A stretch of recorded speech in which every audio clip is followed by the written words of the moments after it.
कांग्रेस की रणनीति जो है वो जितनी समझ में आ रही है वो लोकसभा चुनाव को लेकर के डोर टू डोर जाने का काम कर रहे हैं और ऐसे में बहुत ही अच्छी रणनीति है कि जो फेस बन रहे हैं कांग्रेस के राहुल गांधी जी वो सड़क पर उतर के सीधे संवाद कर रहे हैं, सीधे संपर्क कर रहे हैं।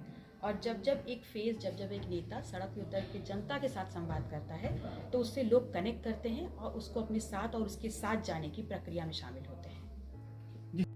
मैं मानती हूँ कि वहाँ पर साइकिल बहुत तेजी से दौड़ेगी।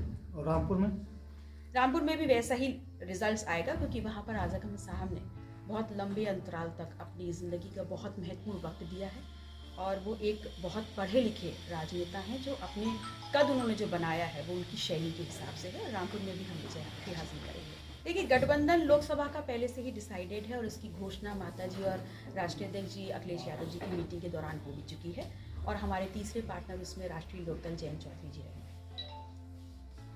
ये क्वेश्चन शायद आपको बीजेपी से पूछना चाहिए। नहीं, आपकी किताब पे क्या है? आप नहीं, मेरा इस पे कोई कमेंट नहीं। आप विपक्ष में है तो कुछ बताएंगे ना? नहीं, मेरा इस पे कोई कमेंट नहीं है। अभी आपने कहा कि गुजरात में मुसलमानों के समाज पे आपने कहा कि केवल चुनाव को देखते हुए ऐसा है। बीजेपी का शासन है, सरकार है, क्या लगता है मुसलमानों के साथ बीजेपी सौतेला व्यवहार कर रही है? देखिए, अभी तक बीजेपी की जो भी रणनीति रही है वहाँ उनको सिर्फ एक वोट बैंक के रूप में ही समझा गया है और बीजेपी के ही पिछले रिकॉर्ड देख करके मेरा ये स्टेटमेंट है। जो बीजेपी ने करवाया है मदरसा सर्वे, उसमें क्या लगता है कि मतलब आप उसमें मेरा कोई कमेंट नहीं है। जिसने जनसंख्या पे बात करी कि असमता है, उसको आप किस नजरिए से देख रही हैं? किस प्रकार की असमता की बात कर रहे हैं? उन्होंने जनसंख्या में धार्मिक कहा कि असमता है, अगर ये असमताएं रहती है तो समाज में विकृतियां आती हैं। आप इसको किस नजरिए से देख रही हैं और उन्होंने ऐसा क्यों कहा?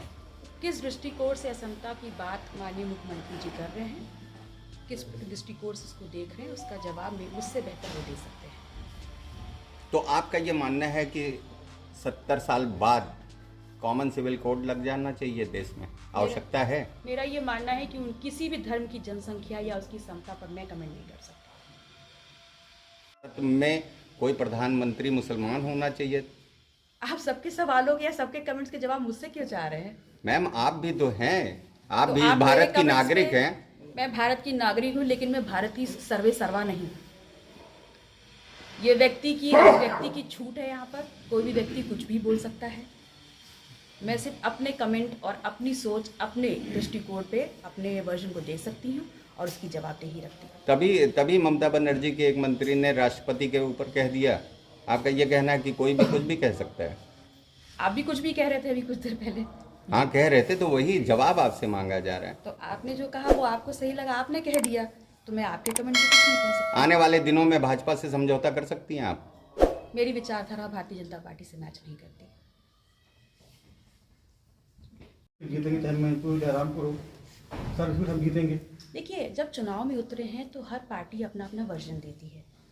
वो अपनी किसी रणनीति के माध्यम से कह रहे हैं वो चुनाव जीतेंगे और मैं भी कह रही हूँ, क्योंकि मैं उस सहयोगी दल हूँ उनकी, मैं भी कह रही हूँ कि हम लोग भी अपनी रणनीति बनाकर चल रहे हैं और क्योंकि मैनपुरी माननीय नेताजी की विरासत है तो वो विरासत उनके ही सही हाथों में जाएगी, ऐसा हम भी मानते हैं।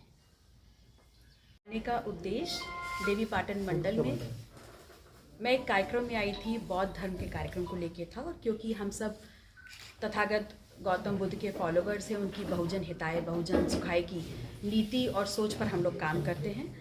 तो ऐसे में मुझे जब मौका मिला तो उद्देश्य था कि इस देवी पाटन मंडल के हर जनपद में अपने लोगों से मिलते हुए अपनी बात उन तक पहुंचाने का काम करना है। इसी उद्देश्य को लेकर के देवी पाटन के सभी जनपदों में हम 2 दिन से प्रवास कर रहे हैं और आज आप लोग के सामने हैं।